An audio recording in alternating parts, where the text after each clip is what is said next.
With compost tea, you really do want to make sure that it stays aerobic, because if it goes anaerobic, you can essentially poison your plants. Um, because then you will no longer have all the organisms that you need. When it goes anaerobic, all the fungi will start to be consumed by the anaerobic bacteria. All the protozoa that are beneficial will go dormant and disappear. The nematodes will disappear as well, and then you'll be left with virtually just an anaerobic bacterial tea, which can cause lots of diseases and illnesses and all that kind of stuff. So keeping it aerobic is essential, and you want it to be actively aerated as well. A lot of the time, people don't really understand that with compost tea, you need to have a high quality compost that has the microorganisms in it, because you could just have some random like sheep manure kind of compost that was done on a really large scale, but you don't know that there isn't any E. coli in there, that kind of thing, and the human pathogens will be present in that kind of material. So you need to make sure that you have documentation and everything that the compost that you're using actually has the aerobic and beneficial organisms in it when you go to brew your tea. As well, the time for tea, it depends on the season and the climate that you're in, how long you want to brew tea for. If it's the summer and it's warm outside, you can get away with brewing in 18 hours. But as it gets colder and everything, you need to brew for a little bit longer. You can brew upwards of about 48 hours when it's cold. As well, depending on the season, you want to make sure that the temperature of the tea is at the same temperature as the plants that you're going to apply it for. If you're brewing inside in the wintertime and it's about 70 degrees inside, and so every temperature will have different organisms in it. And then you go and apply that out into a cold field, all those organisms are just going to die, and they're going to go dormant, and they're not going to work for you, essentially. Um, so compost tea is really great for replacing the organisms in the soil, as well as allowing them to create a barrier on the leaf surface of plants as a foliar application. And essentially, when you use compost tea as a foliar application, you need to make sure that there's a fungal component in it, because you will not be able to suppress any sort of disease like a blight or a blight or any kind of thing like that without having at least 5% of that tea having fungi in it. And you can make sure to have that by having a really high fungal compost to start with. And what you can do to establish that fungal component in your compost is feed the compost before you brew. So about 2 weeks before you start to brew, you can start to feed your compost with hydrolysates, like I said before, humic acids. You want to make sure to stay away from conventional humic acid, because it's essentially leonardinite, which isn't actually humic acid. It's just been placed into that title. It's just been given that title for whatever silly reason. But humic acid you also have to use. You have to take into consideration what kind of water you're using. A lot of the water in America especially has either chlorine or chloramine in it, which will kill that's what it's designed to do. It's designed to kill all the things in the water. So you need to make sure that you can complex it out, especially chloramine, and you can do that with humic acid. So if you have a really good compost, you can extract humic acid from the compost and add just a smidgen into your water, just to complex that out, because humic acid is so complex. It will bind essentially to toxins in the soil, which is a part of restoring soil as well. With chlorine, you can off-gas it through a bubbling process, and you want to do that for, I guess, depends on how much water you have that you're trying to off-gas it. But you can also taste the water and see what's in it, and see if you can still taste the chlorine, all that kind of stuff. A little bit of chlorine is okay, a little bit of chloramine is okay, but you just need to make sure you can complex that out so you can give the life back to the organisms that you're trying to cultivate. So yeah, trying to think about anything else. You can also use compost tea as a soil drench, but like I said before, the only issue with that is that you'll only see benefits for about 45 months, because the food resources for the organisms will run out. And the organisms are essentially what are cycling the nutrients in the root zone.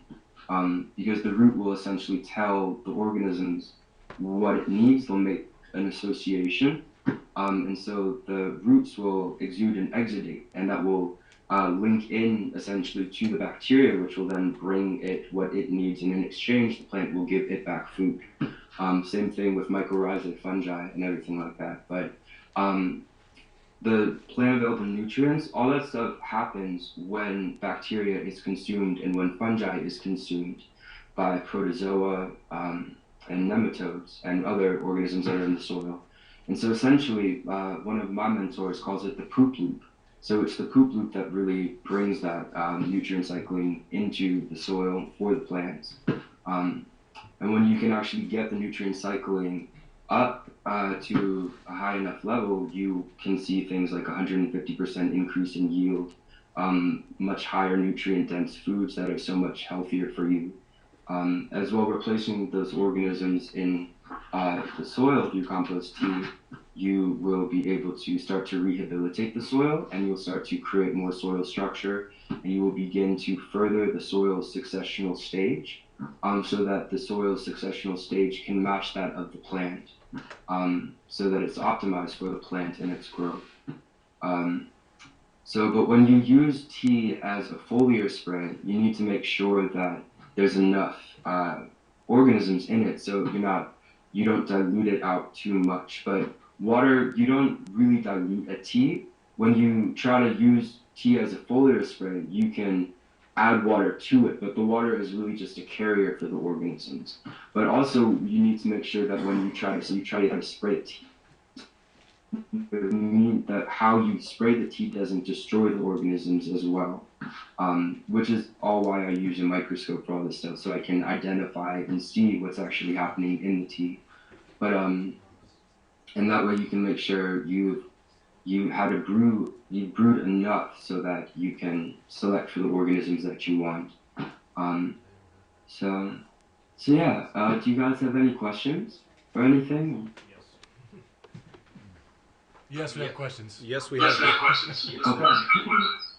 Shit, we got. Okay. Okay. Hey.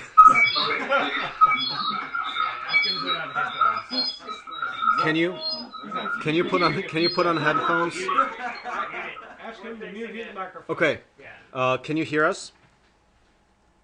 His microphone's in front of the speaker, so there's feedback. Hello? Okay.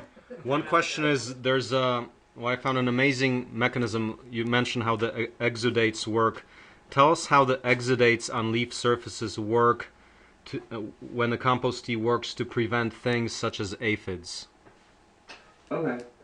Essentially how compost tea works, when you replace the organisms on the leaf surface, you're essentially filling up all of these infection sites.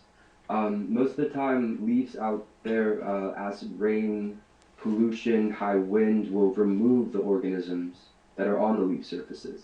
So using a foliar spray, you replace those.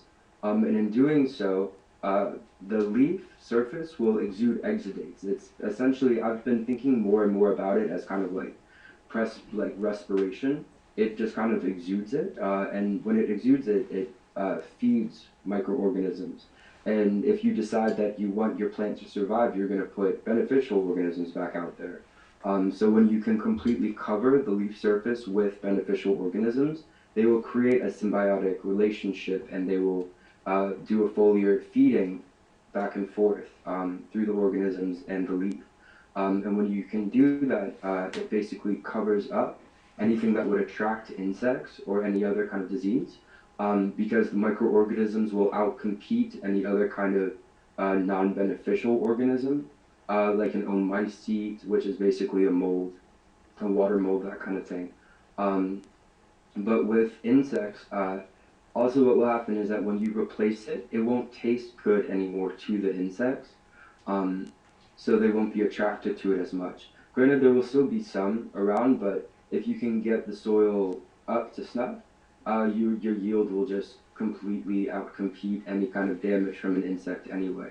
But another thing with the foliar spray is, if you were to look at a really healthy corn plant under an electron microscope, you would not be able to see the leaf surface itself because it would be so covered with microorganisms. And all of that, it basically creates a castle wall around the surface and protects it from any kind of disease. And it basically detracts insects from wanting to feed on it.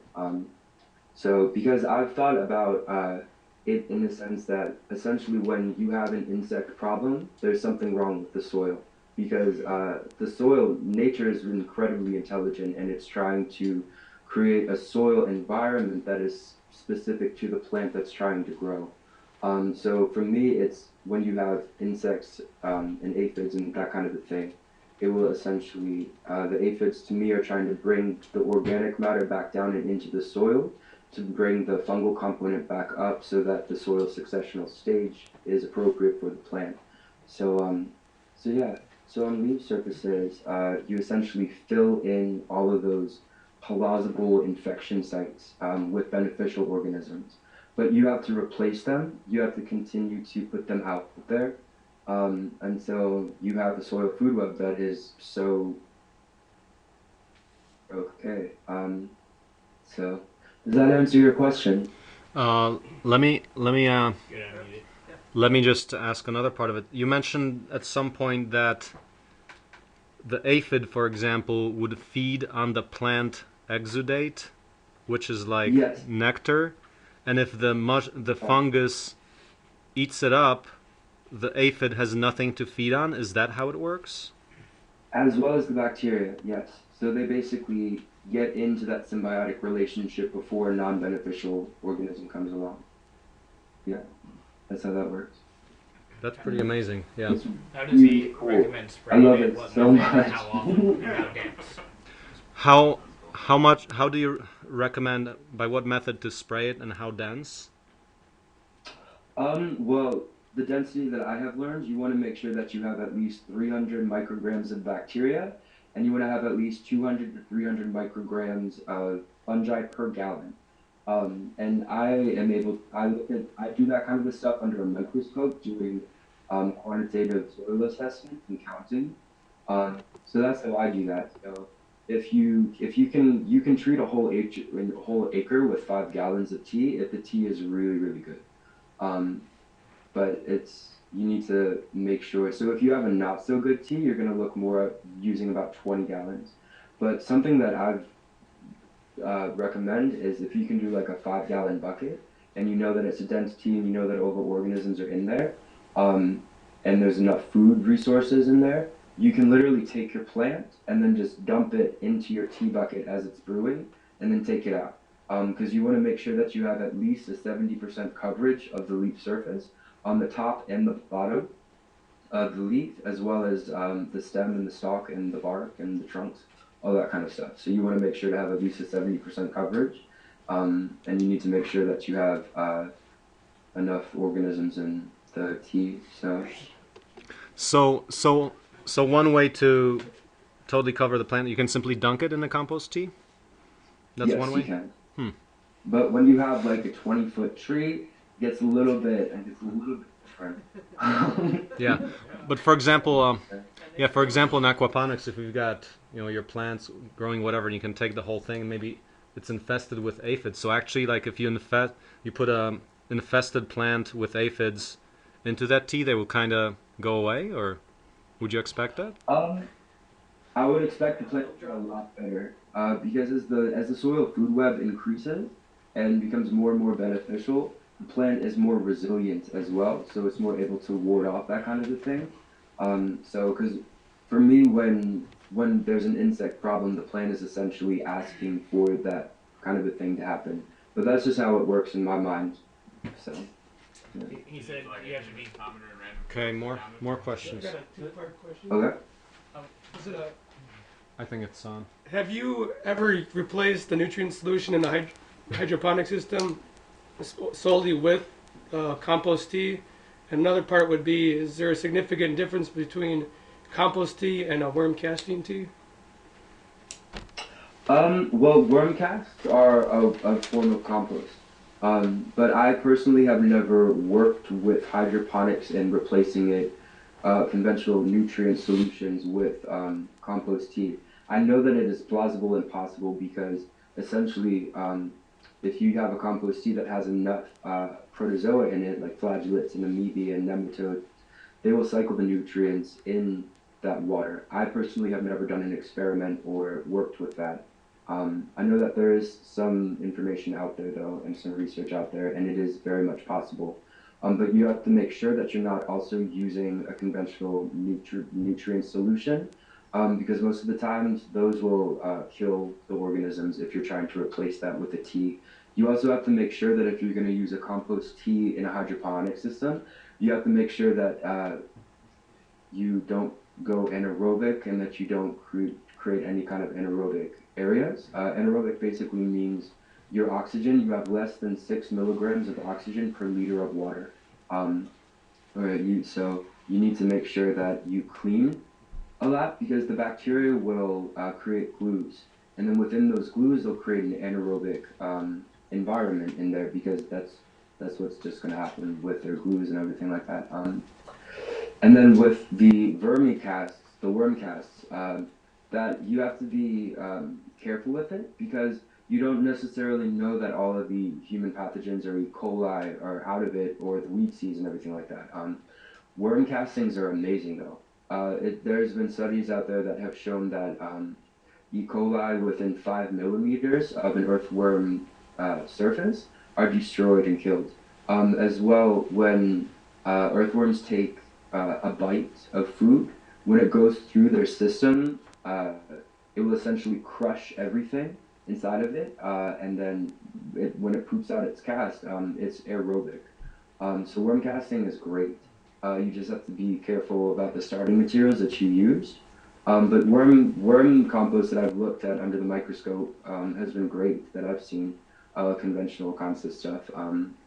So there's really good stuff out there. You just need to make sure that the organisms are present, where it's basically a waste of time. So, yeah. Does that answer your question? Yes, thank you. Thank you. Yes. More questions. Do you ever, or have you ever added chitin to your compost? Do you add chitin to your compost? Chitin is that like an insect's exoskeleton, Yes. or it's That's like where hair, that's that where kind of it's stuff? found, yes. Okay. Chitinase is, that was actually my question too, Casey. Can I ask a question too? It kind of goes with that. Will you speak up Yeah, yeah. closer? Hello, thank you. Yeah, I just wanted to ask, again, going with the pest management aspect of the compost teas, what's your experience with, like Casey had mentioned, chitinase, peroxidase? These are plant hormones that are produced. Systemic acquired resistance, I believe it's the term. Do you have any experience with that in your research? It's something I found very interesting and don't know very much about. I know that in worm compost, that kind of plant hormone will be created. The specifics of it, I'm not quite sure. It sounds like chitin is a very complex molecule. So for me, that would indicate that it would be a fungal food. So it would select for fungal growth in the compost, which is what's missing. So I think that would be a good thing. Is it like a natural source, or is it purchased from a store, or? It can be derived from shrimp shells, but there's companies that sell it for exorbitant prices in powder form. I use human hair in mine. Hmm? Human hair. Yes, you can compost with that, and dog hair. So, And that would then, be a fungal food, in my mind. Save that as shavings next time.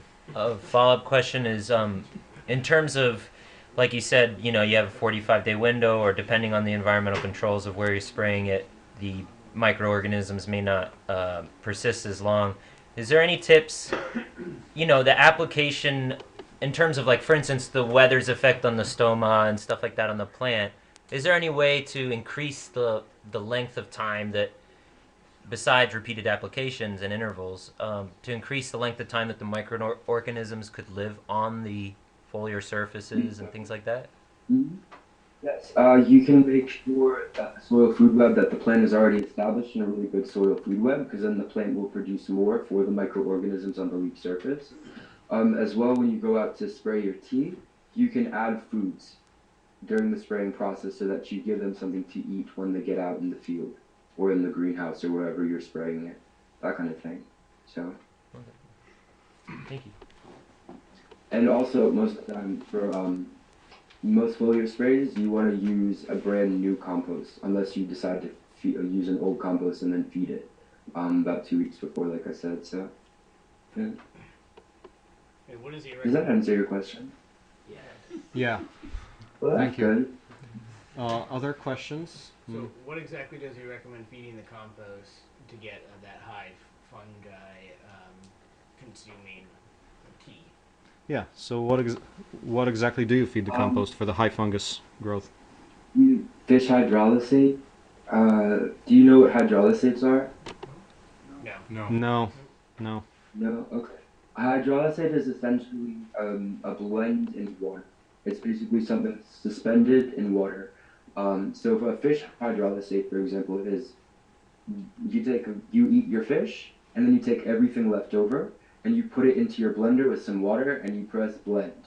And then you have a fish hydrolysate, and it's an incredibly complex because it's all that cartilage and scales and all that kind of thing. So what's the only thing that's going to be able to eat it is fungi because there's so much more carbon to nitrogen. And fungi are more capable of consuming that. So you can feed hydrolysates. Like I said before, when I was in Haiti, I was making chicken hydrolysates out of leftover chicken bones. Other complex materials like oat, ground up oats, like leaves, that kind of thing. You just want to make sure that what you're feeding won't add a pathogen to the compost. Even though when you aerate your tea, it will select for aerobic organisms because you're keeping it aerated, that kind of thing. So humic acid, like I said before, if you have a really good aerobic thermal compost, humic acid is plentiful. So yeah. The more complex the material, the better. Yeah. To compound on that is spent beer mash. I heard that might be a good. It's free, and is that a good? And you have to fight off the pig farmers first because they will get right in there. That's been my experience. In Colorado, we were trying to source beer mash for that, but all the pig farmers had taken it all. Okay. And that's okay. In my experience, beer mash is a high nitrogen component, so that is going to be what you add to your aerobic thermal compost to heat it up, so that you can start your thermal process. Okay. Yeah. Soybean meal too. Will hydrolysate still be beneficial after freezing the material that you get them from? Will hydrolysate still be beneficial if you froze the material that you're working with for the hydrolysate? What was frozen? Like The say hydrolysate? say the fish was frozen. No, it shouldn't do anything like that. No. So So it's still beneficial. It's still good, you're saying. it is. So Yes. basically just take your compost and mix it with some hydrolysate and let it grow for a few days before you brew it. Like 2 weeks. Yeah, 2 weeks is good. You don't want to use too much. If you get your compost more than about 50% moist with your hydrolysate and everything, it can turn really stinky because it goes anaerobic. So you need to make sure to not do too much. I would recommend every compost is different. So you want to make sure test a little bit, take a handful, and see what actually works for it. You're not always going to see active mycelium growing visibly with the naked eye. So that's why using a microscope is really beneficial because you can look at it on that level like 400 times, to actually see what kind of fungal component you have in there. So with the hydrolysates and the feeding and everything, you just want to make sure to not get your compost too wet. You want to keep it at about, when you store compost, you want it to be about 35 to 40% moisture. In the feeding process, you want to make sure it's about 45% to 50%. And you can do that through a simple squeeze test. If you take just a small amount of your compost in your hand and you squeeze it just like this, one drop that comes out, not like an incredibly, not like the super dude you want to give a big handshake to, not that kind of squeezing, just a really delicate kind of like a squeeze and everything like that. One drop that comes out, that's about 50%. If a little bit less than that is in the range that you want it during the feeding process. So yeah, so I would recommend just taking like a handful and just adding maybe like a tablespoon of hydrolysate and some water and getting it up to moisture, so that it can start to grow.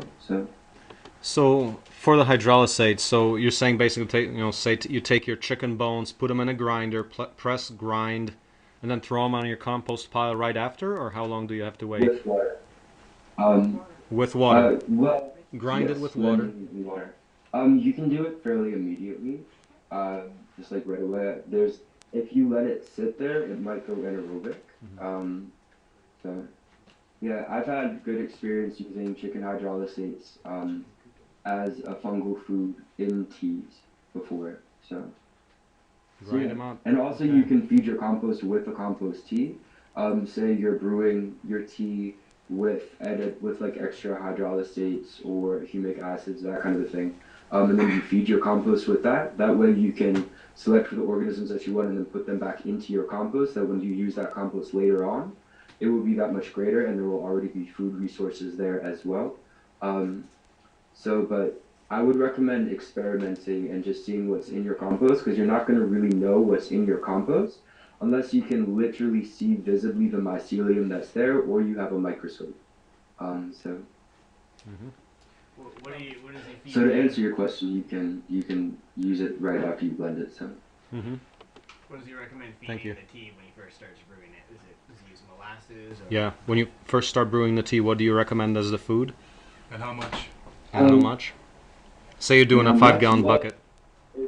In a 5-gallon bucket, it depends on what's in the tea. If you already have, or what's in the compost, I would play around with it, because my experience is that sometimes there's so much hydrolysate that it will just all sink to the bottom, that kind of thing. So you want to play around with it.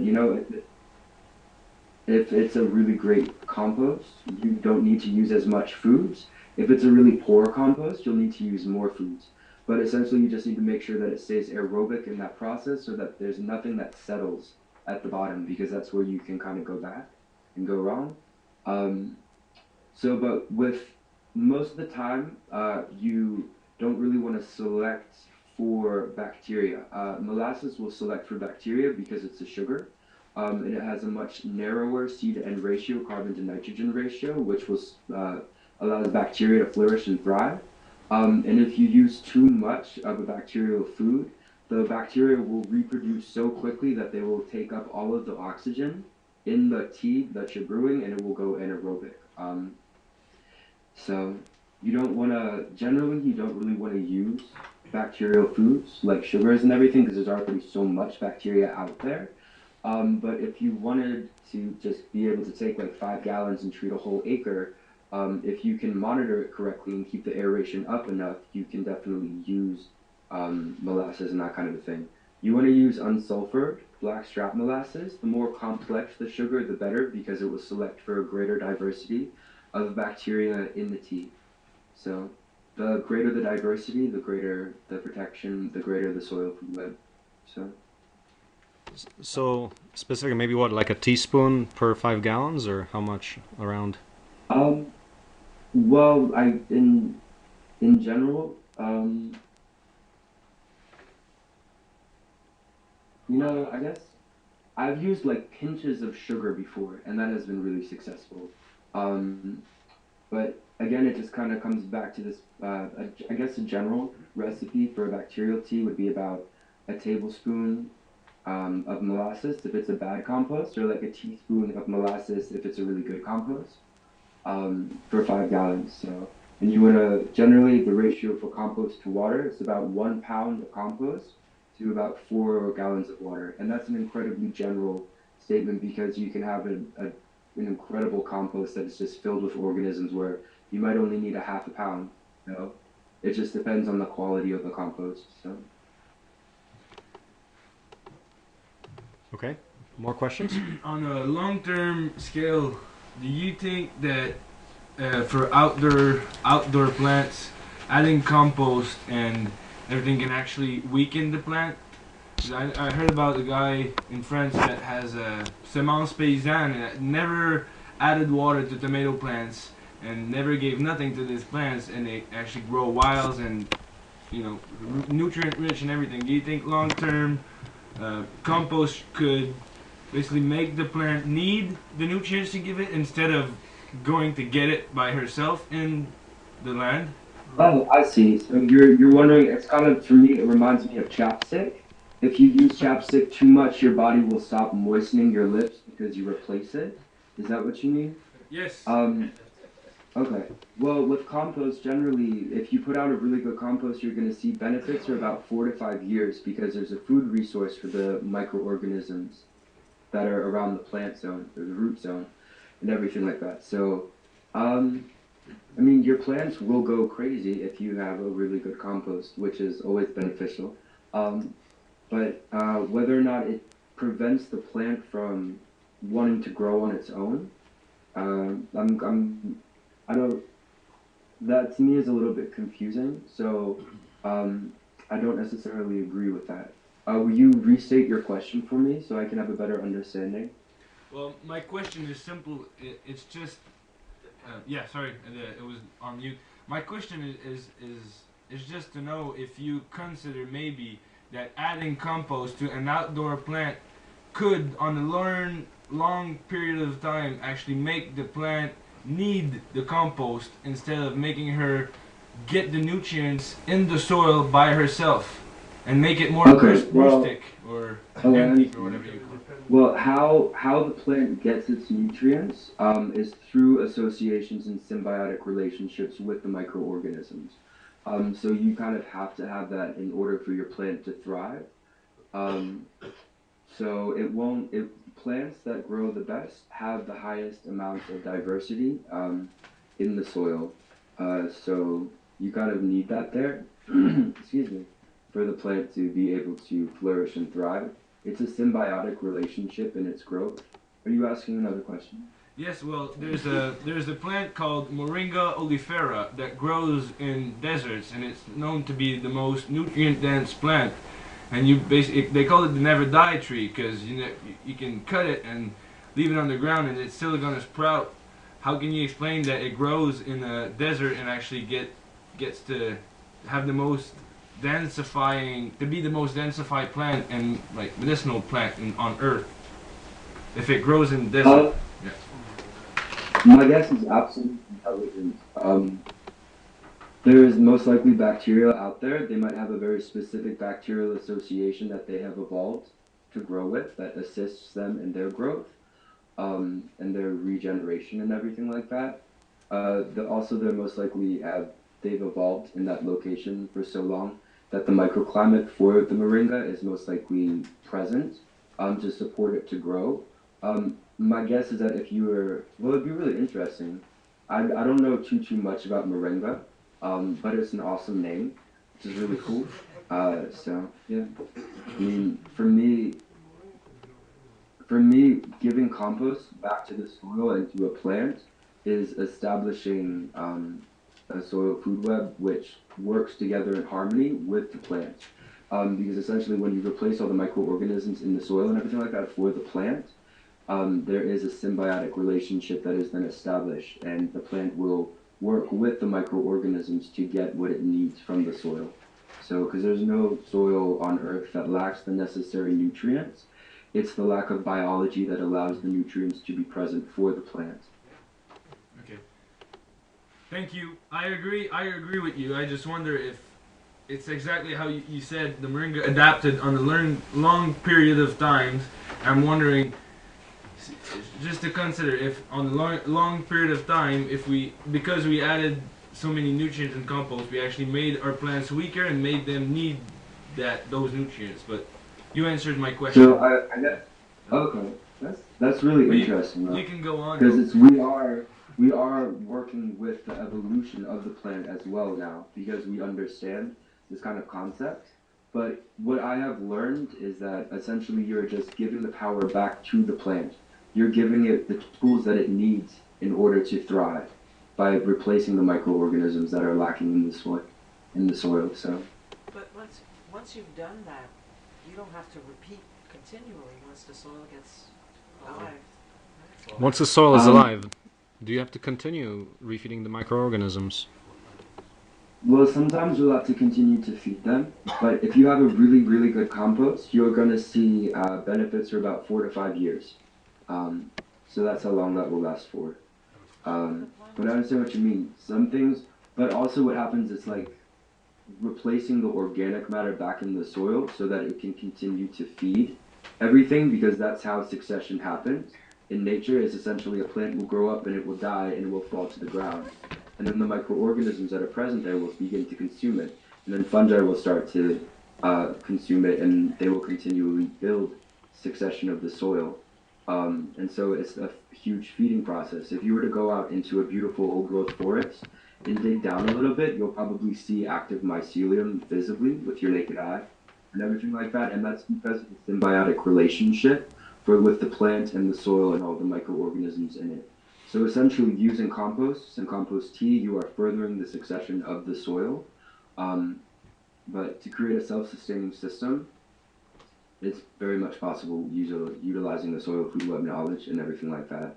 So, but if you really want to amp up the production of the plant, you're going to have to monitor the soil. You're going to have to make sure that everything is there for the organisms to do their job in the soil, in the root zone. So. Okay. Apologies if this is too basic of a question, but what do you, when you say really, really good compost? Sorry, that's the basics. Sorry. Okay. No, I was just joking. I really enjoy your question. What is in Will you compost? ask it one more time now? What is in really What's good a really compost? good compost? And if you were to look at it under a microscope, what would that look like? Or what would you be looking for? You would be looking for protozoa. You'd be looking for flagellates and amoebae. You'd be looking for beneficial nematodes like bacterial feeding nematodes, fungal feeding nematodes, and predatory nematodes. In any You'd be making sure that beneficial fungal strands are present, that they have a wide enough diameter, that they're actually building soil structure. You want to make sure that you have a diversity of at least 16 morphological types of bacteria. You want to make sure that there's a great humic acid component, because that's the most broken down aspect of organic matter is humic acid. You want to make sure that there is not a whole lot of actinobacteria. You want to make sure that there's no